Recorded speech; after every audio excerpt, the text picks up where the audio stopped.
ಮುಗಿಸ್ಕೊಂಡು ಬಂದ್ರಿ. ಯಾವ ಗೌರ್ಮೆಂಟ್ ಪ್ರವಾಸನೂ ಇಲ್ಲ. ನನ್ನ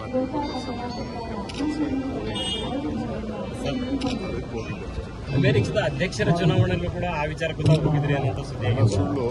ನಾನು ಹೋಗಿದ್ದ ಊರಲ್ಲಿ ಎಲೆಕ್ಷನ್ ನಡೀತಾ ಇತ್ತು. ಹೆಂಗ್ ನಡೀತದೆ ಸಭೆ ಅಂತ ನೋಡ್ಕೊಂಡ್ ಭೇಟಿ ಆಗಿಲ್ವ ಸರ್? ಯಾರನ್ನು ಭೇಟಿ ಮಾಡಿ ಸರ್, ಅಲ್ಲಿ ವಿದೇಶಕ್ಕೆ ಹೋದಾಗ ಅಲ್ಲಿ ನೋಡಿದಾಗ ಅಲ್ಲಿ ಸಿಸ್ಟಮ್ ಏನ್ ಅನಿಸ್ತು ಸರ್ ನಿಮ್ಗೆ? ಯಾವ ತರ ಅದೆಲ್ಲ ನಾನು ಬೆಂಗಳೂರಲ್ಲಿ ಮಾತಾಡ್ತೀನಿ. ಕಂಪ್ಲೀಟ್ ಎಕ್ಸ್ಪ್ಲೈನ್ ಮಾಡಿ ಅಲ್ಲಿ ಬಹಳ ಕಲಿಯೋದಿದೆ. ಅಲ್ಲಿ ಉತ್ಸಾಹ, ಯುವಕರು, ಆಸಕ್ತಿ, ಚುನಾವಣಾ ಪದ್ಧತಿ ಇವೆಲ್ಲ ಕೂಡ ಬಹಳ ಕಲಿಯೋದಿದೆ. ಲಾಸ್ಟ್ ಟೈಮ್ ಸ್ವಲ್ಪ ಹೆಚ್ಚು ಆಗಿರ್ಬೋದು, ಬಟ್ ಬಹಳ ಕಲಿಯೋದಿದೆ. ಅದೆಲ್ಲ ಬೇರೆ ಟೈಮಲ್ಲಿ ಇಲ್ಲಿ ಕೆಲವೊಂದ್ ಕಡೆ ಗಲಭೆಗಳಾಯ್ತು, ತಾವು ತಿಳ್ಕೊಂಡಿರ್ತೀರಿ.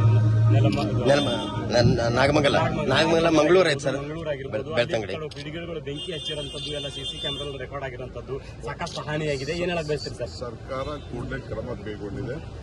ಯಾರೇ ತಪ್ಪಿಸೋದನ್ನ ಶಿಕ್ಷೆ ಮಾಡುವಂತ ಕೆಲಸ, ಕ್ರಮ ಕೈಗೊಳ್ಳುವಂತ ಕೆಲಸ ಸರ್ಕಾರ ಮಾಡ್ತಿದೆ.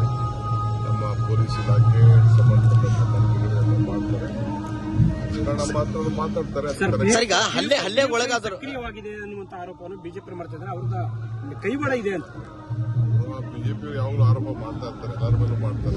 ಸರ್, ಈಗ ಯಾರ ಮೇಲೆ ಹಲ್ಲೆ ಆಗಿದೆ ಅವರನ್ನ A1 ಮಾಡಿದಾರೆ, ಯಾರು ಹಲ್ಲೆ ಮಾಡಿದ್ರೆ ಅವರನ್ನ A24 8x6 ಮಾಡಿದಾರೆ ಅಂತ.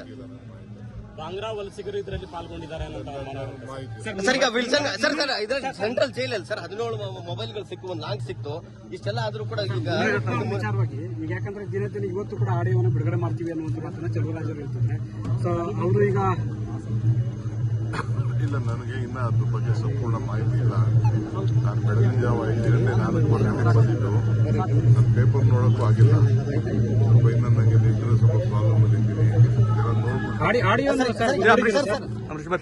If you like this video, ಬೇಗ ಲೈಕ್ ಮಾಡಿ, ಕಾಮೆಂಟ್ ಮಾಡಿ, ಶೇರ್ ಮಾಡಿ ಹಾಗೂ ಯೋಯೋ ಟಿವಿ ಕನ್ನಡವನ್ನು ಸಬ್ಸ್ಕ್ರೈಬ್ ಮಾಡಿ.